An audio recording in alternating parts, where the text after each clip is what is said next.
Salut à tous, c'est Julien, j'espère que vous allez bien. C'est un grand plaisir de vous retrouver aujourd'hui pour la première vidéo de l'année 2020. Donc déjà, pour commencer, je vais faire très original et vous souhaiter une excellente année. Voilà, plein de joie, plein de pronos gagnants, évidemment la santé. Et nous, on va tout de suite embrayer en passant sur la Ligue 1, ce championnat qui nous plaît tant et qui est de retour enfin. On a eu des périodes là, le Boxing Day, Coupe de France, Coupe de la Ligue, c'est bon, la Ligue 1 est de retour ce week-end avec la 20e journée et au programme pas mal de matchs très attrayants et au programme également de cette vidéo, une montante. On va tenter de faire, oui, on va pas être trop présomptueux non plus, même si les dernières montantes se sont très bien passées, on va en reparler, mais tenter de faire x 5,66 ce week-end. Si vous ne connaissez pas le principe, je vous le rappelle, donc dans cette vidéo, on va parler des 10 matchs de Ligue 1, pronostiquer tous les scores exacts, donner un pronostic pour chaque match et faire une montante, c'est-à-dire sélectionner, ce week-end ce sera 5 paliers pour tenter de faire progresser un maximum son capital. Et puisque quand je vous le dis ça marche vraiment mieux, mais n'oubliez pas le like, le pouce bleu en dessous de cette vidéo, moi ça me fait très plaisir, ça m'aide énormément pour le référencement et ça récompense le travail produit sur cette chaîne YouTube, ça vous coûte rien, donc n'oubliez pas, allez. 800, 900, peut-être 1000 si c'est possible, ce serait un bel objectif, je vous en remercie. Sur les dernières montantes, comme je vous le disais, ça se passait extrêmement bien, on reste sur 2 montantes gagnées en première ligue. La dernière en Ligue 1 avait été perdue alors que j'avais fait un 9 sur 10 sur les pronos Ligue 1 de la dernière journée avant la trêve. Ça avait été excellent, mais j'avais raté juste Lille ou nul. Sinon tout était passé, donc c'est dommage, des mauvais choix. Aujourd'hui, je trouve que la globalité des 10 matchs est beaucoup plus difficile à pronostiquer, mais je vais me concentrer avec des confiances sur certains matchs. Vous allez voir, je vais tout vous expliquer.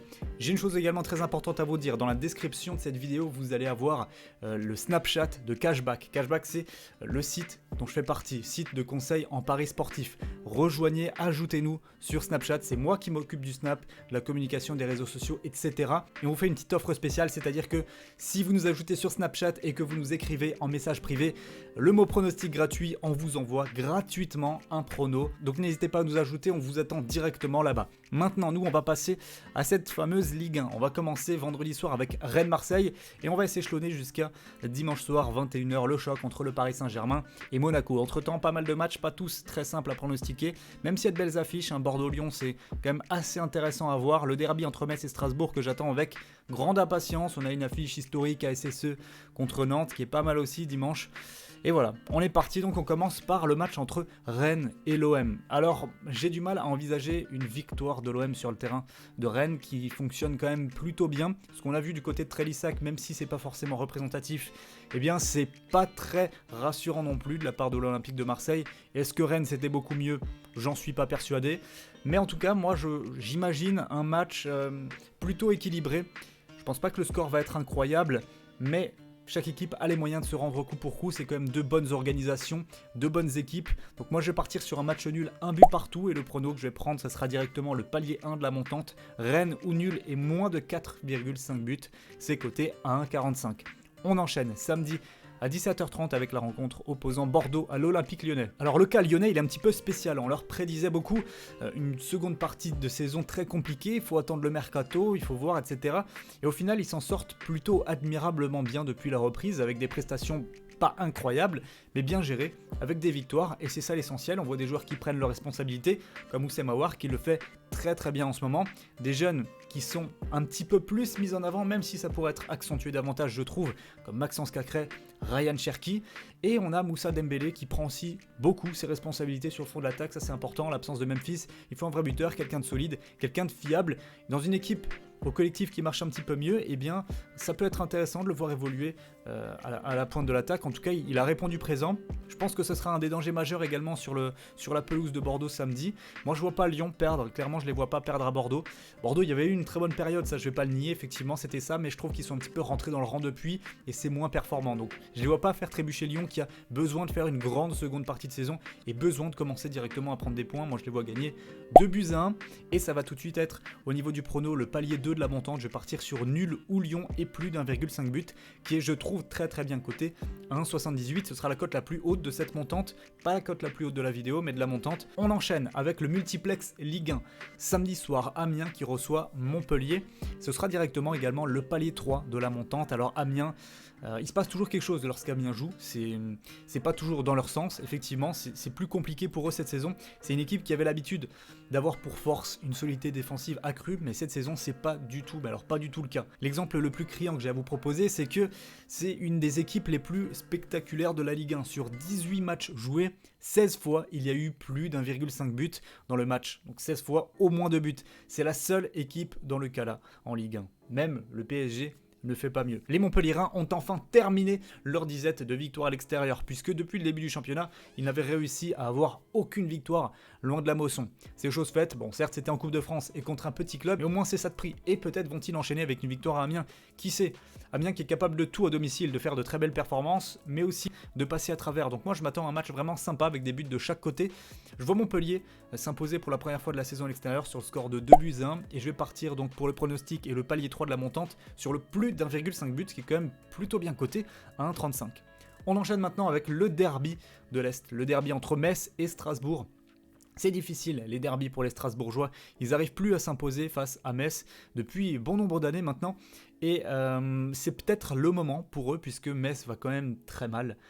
Metz n'arrive plus à gagner, Metz ne s'en sort plus. Pour leur premier match en 2020, ils ont concédé une très lourde défaite sur le terrain d'un pensionnaire d'une division bien inférieure, Rouen, 3-0, ça fait mal, ça va être compliqué de s'en remettre je pense mentalement, et Strasbourg certes a été éliminé en Coupe de la Ligue face à Reims au tir au but après un 0-0, mais je trouve qu'il y a quand même beaucoup plus de certitude dans cette équipe-là. Donc moi je vais partir sur une victoire des Strasbourgeois, c'est coté à 2,50. Alors certes c'est une grosse cote, c'est à tenter, je trouve que c'est vraiment plutôt bien coté d'ailleurs, mais voilà, moi je vois Strasbourg s'imposer 2-1. On enchaîne avec Nîmes-Reims, et là je vais partir sur un match un petit peu moins amusant. Je pense que Reims, qui a sa qualification en poche pour les demi-finales de Coupe de la Ligue, après un match éprouvant, ils ont joué une partie à 10 contre 11, puisque Mboukou a été exclu. Ils vont se déplacer à Nice, je pense que pour eux, un point serait déjà pas mal. Nîmes aussi pourrait se satisfaire d'un point. Il faut arrêter cette mauvaise série. L'idéal, ce serait évidemment de gagner à domicile, mais en ont-ils les moyens face à ce bloc très bien regroupé qu'est Reims ? Ça, j'en suis pas sûr, j'en suis vraiment pas sûr. Moi je vois 0-0 au score final, un match fermé et sans trop de rythme, et je vais dire pour le pronostic, les deux équipes marquent non, et c'est coté à 1,56. On enchaîne avec Angers-Nice. Alors là, il y a des statistiques très intéressantes, ces deux équipes qui marchent extrêmement bien à domicile, puisque Angers a pris 71% de ses points à la maison. Nice, c'est pareil, 74% de leurs points ont été pris chez eux, sauf que là, ils jouent à l'extérieur, c'est ça le problème. Donc moi, très logiquement, je ne vais pas défier cette logique-là. Je pense que Angers a les capacités de s'imposer dans son stade. C'est toujours une équipe qui est extrêmement difficile à jouer chez elle. Et Nice ne me semble pas avoir les ressources collectives en ce moment pour pouvoir déjouer ce piège-là, notamment dans l'animation offensive. Dolberg est trop seul à mon sens. Donc face à un bloc qui est très bien en place et qui connaît ce genre de rencontre, je pense qu'Angers va s'imposer 2-0, et je vais partir sur le prono. Angers gagne, c'est quand même coté à quasiment à 2, 1,96 sur BetClick. Toulouse-Brest maintenant. Alors on va voir, ça y est, une équipe sans Comboiré. Bon, déjà, quand Comboiré n'était pas là, c'était pas extraordinaire. Quand il était là, c'était incroyable. Ils ont quand même fait une série de 10 défaites consécutives, série toujours en cours. Si jamais ils perdent contre Brest, ça fera 11. Mais j'ai l'espoir pour eux d'une fin de série, et je vais dire un match nul, un but partout. Alors il faut savoir que Brest à l'extérieur, c'est très très compliqué, ils ont du mal à marquer. Mais ils ont fait tourner lors du match de Coupe de la Ligue face à Lyon. Ils ont perdu 3-1, mais je pense que pour eux, la priorité, eh bien, c'est ce match face à Toulouse. On peut donc penser qu'ils vont tout donner, que ça va se battre de part et d'autre, donc moi je pense qu'on va avoir des buts. Je dirais un partout au score final, et mon prono ce sera but pour les deux équipes, c'est coté à 1,57. On a terminé le multiplex, on passe maintenant aux 3 derniers matchs, et c'est les matchs de dimanche, en commençant par ASSE contre Nantes. Alors les Stéphanois en ont pris 6 du côté du Paris Saint-Germain, du côté du Parc, mais bon, pour leur défense, ils avaient pris un carton rouge. C'était beaucoup plus compliqué. Après, ils ont perdu 6-1 au score final. Et j'ai du mal à les retrouver performants. C'est vrai qu'il y a énormément d'absents dans le groupe stéphanois. On peut avoir des craintes, et elles sont légitimes, surtout que Nantes est plutôt bien organisée cette saison. C'est un déplacement qui tient à cœur, je pense, aux deux équipes. C'est une affiche forte de notre championnat de Ligue 1. Moi, je vois un match nul, un but partout. Mais je vais miser sur le 0-0 à la mi-temps qui est coté à 2,10 et qui me semble vraiment intéressant. On passe maintenant au match de 17h entre Dijon et Lille, et là aura lieu le palier 4 de la montante. Je vais parier sur le plus d'1,5 but, je vous le dis tout de suite, c'est coté à 1,30, ça me semble vraiment bien coté. On a Dijon à domicile qui arrive à produire du jeu. Dijon, c'est vraiment pas mal ce qu'ils arrivent à produire depuis un certain temps dans leur stade. C'était très compliqué en début de saison, mais on voit une amélioration notable. Donc attention à Lille, moi je pense que ça peut être un match très très piégeux pour eux, qui se sont qualifiés à domicile contre Amiens en Coupe de la Ligue, victoire 2-0. Mais je suis pas persuadé qu'ils vont pouvoir remettre tant d'intensité que ça, notamment à l'extérieur. C'est une équipe qui a du mal globalement à l'extérieur, et je pense que ils vont être prise à défaut par cette équipe de Dijon. Je vois bien un score final de 2 buts partout, donc les deux équipes se neutraliser. C'est plutôt un bon point pour Dijon théoriquement et un mauvais pour Lille, mais je pense que c'est possible et ça sera donc le palier 4 de la montante pour le plus d'un 5 buts. On termine avec PSG Monaco et palier 5 de la montante. Très clairement et sans suspense, je pense qu'avec le niveau de jeu qu'affiche le Paris Saint-Germain en ce moment, ce sera impossible pour Monaco de prendre ne serait-ce qu'un point au niveau du Parc des Princes, même si, voilà, Monaco, il y a eu un changement d'entraîneur, etc. Il y a une victoire en coupe contre Reims 2-1, mais une victoire quand même heureuse, il faut le dire, sur un penalty en fin de match. Malgré cela, je pense qu'il n'y a pas encore assez de certitude à Monaco et que c'est pas encore assez rodé pour pouvoir aller poser des problèmes à ce Paris Saint-Germain-là, avec une équipe type à domicile.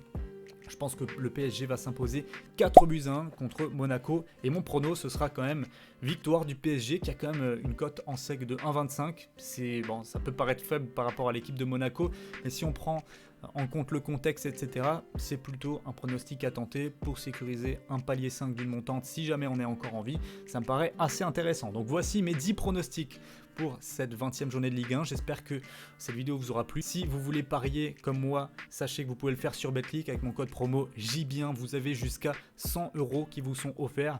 Que votre premier pari soit perdant ou gagnant, bonne affaire. C'est donc jusqu'à 100 € qui vous est quasiment donné pour parier. Et ça, c'est une bonne chose. Si vous voulez tenter la montante, pourquoi pas. Je vous remercie toujours de votre fidélité sur les vidéos. Ça me fait très très plaisir. On arrive quasiment à 10 000 à chaque vidéo. Et ça, c'est bien. On avait même fait un pic à 20 000 sur les vidéos Ligue 1. C'est vraiment bien, donc j'espère que ça va continuer à évoluer. Moi je vous souhaite à toutes et à tous un très bon week-end, prenez soin de vous et à très bientôt, ciao.